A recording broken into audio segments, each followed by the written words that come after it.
The opportunities that our service provide are translatable into blessings.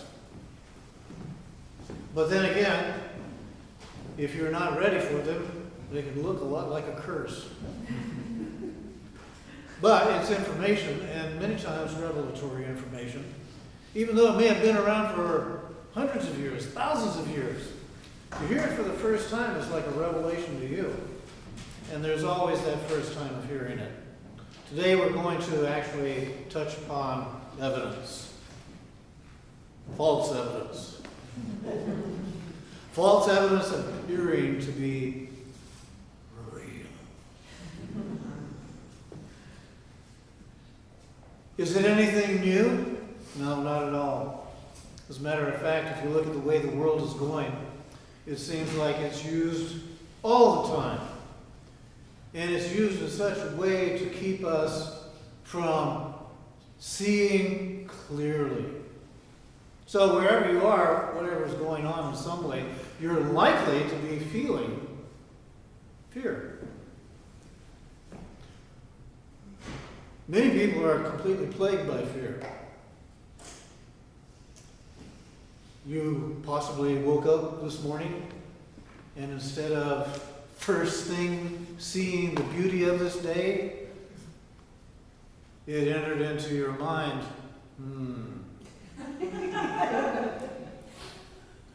don't tell me you forgot who you are. That could be life-threatening. Life, so far as a part of you is concerned. And you know, this kind of experience with fear, it leads us to scary places that are created by our own belief in fear. Believing in fear is a choice you make. I know that's hard to believe if you are so caught up in believing that what you're believing is true.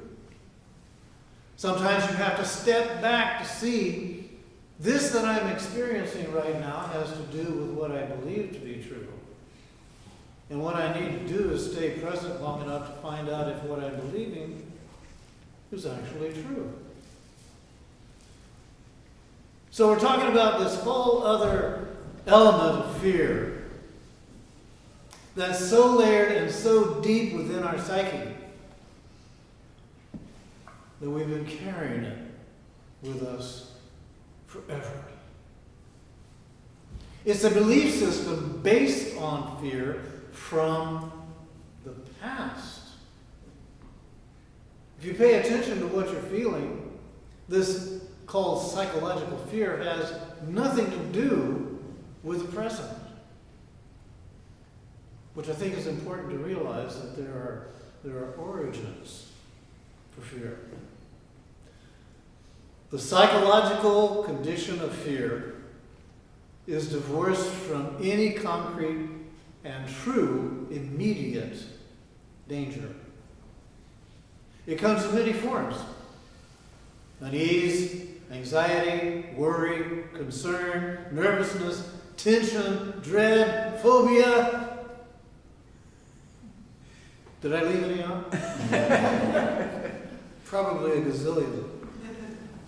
All right, so this kind of psychological fear is always of something that might happen, and not something that is happening now. Notice how when it comes upon you, it will seize upon the moment and say, "Look at this!"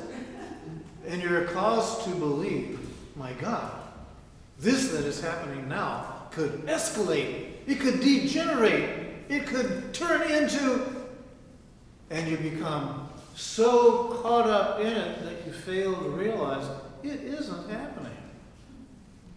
You're being carried away with it as if it were going to continue in the way that you're being carried. Oh, and by the way, you know, it's a good thing when things like that happen to look and see, okay, I'm here now, and my mind is in the future. If I'm with my mind, I'm out of my mind.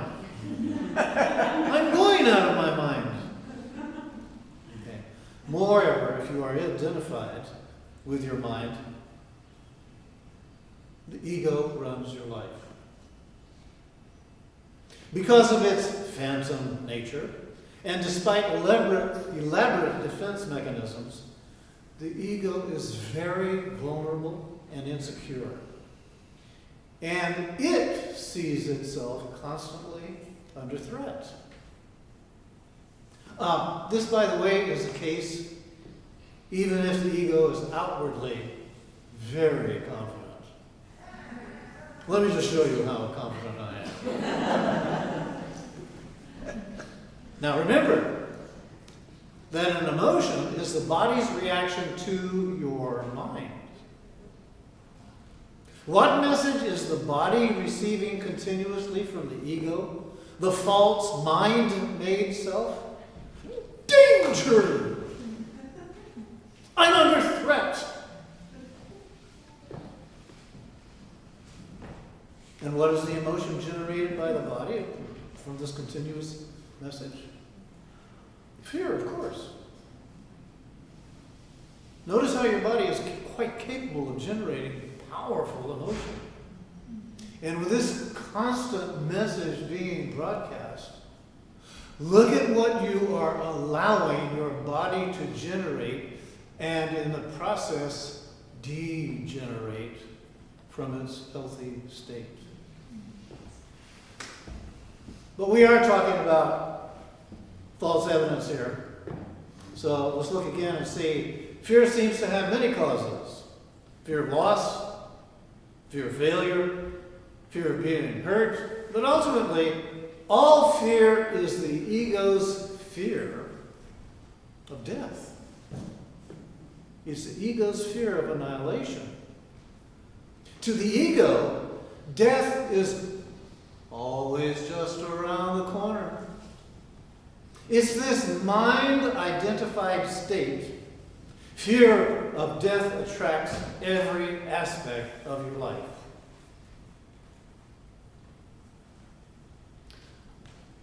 For example, take such a trivial and normal thing as the compulsive need to be right in the argument and make the other person wrong. That's normal, right? Of course, we all engage in it.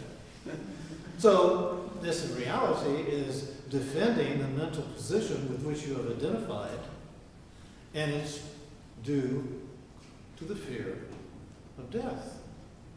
If you identify with a mental position, then if you're wrong, your mind-based sense of self is seriously threatened. And what is it threatened by? Annihilation. So if you, as the ego, you have this happen, you see, I cannot afford to be wrong. To be wrong is to die. I see some of you starting to slump right now. By the way, wars have been fought over this, and countless relationships have broken down. But once you've disidentified from your mind, whether you're right or wrong makes no difference to your sense of self at all. So the forcibly compulsive and deeply unconscious need to be right, which, by the way, is a form of violence, will no longer be there. But watch out for any kind of defensiveness within yourself. What are you defending? An illusory identity, an image in your mind, a fictitious entity that goes by the name of ego. But by making this pattern conscious, by witnessing it, you disidentify from it. In the light of your consciousness, the unconscious pattern will then dissolve. But if you're paying attention here, you're realizing you have to be attentive. You have to be present with it. This is the end of all arguments and power games. Power over others is weakness disguised as strength. True power is within.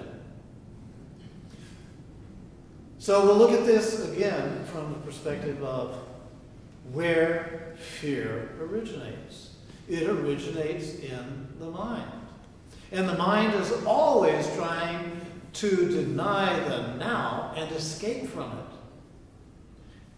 In other words, the more you're identified with the mind, the more you suffer. Or, put it another way, the more you're able to honor and accept the now, the more you're free of pain. The more you're free of suffering. The more you are free of the egoic mind. Realize deeply that the present moment is all you ever have. I mean, I could say that probably 1,000 times to myself and still have to say it one more time to, in the moment, remember, this is the only moment I have, the present moment. I find that ego wants to block that out, cause me not to remember it, because it knows. When I choose to be present with the present moment, it loses its power in my life. So this is us learning to make a shift from unconscious to conscious. And in choosing to be conscious, to practice being conscious so that we can become more familiar with what being conscious actually feels like. To get the distinction up and running in our awareness. So whereas before you dealt or you dwelt in time and paid just a little bit, a brief visit to the now, you make a shift. And you start dwelling in the now and pay brief visits to the past and the future, just as required to deal with the practical aspects of your life situation. So this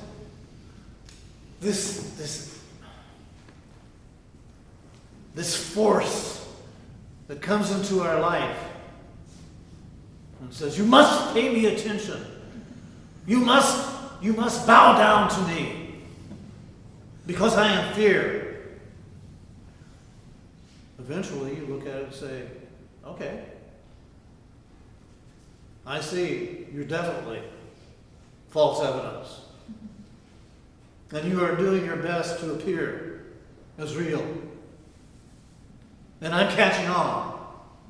I'm waking up. I'm realizing.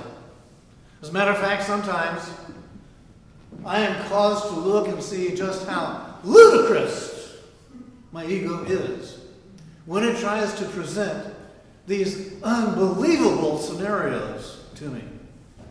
That I'm actually able to, in the moment, look at it and say, you've got to be kidding me. You really are trying to pull this one over on me? To where, in the moment, I find myself roaring about it. I could just be out in the open and, oh my God, I can't believe this is actually happening, that you're actually trying to pull this one over on me. And I will laugh ego right out of my existence. Doesn't like it, but I sure do. I find that part of me comes alive, and I'm able to rejoice, and in my rejoicing feel myself actively involved in living in the moment.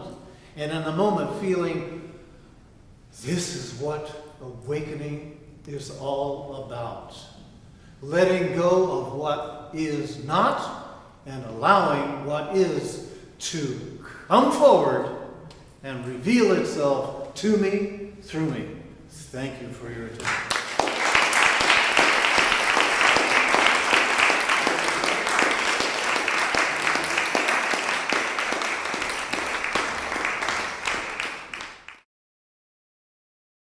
For more information about the Metaphysical Church of Enlightenment or the Rodin Foundation, please go to our website at www.rodin.org.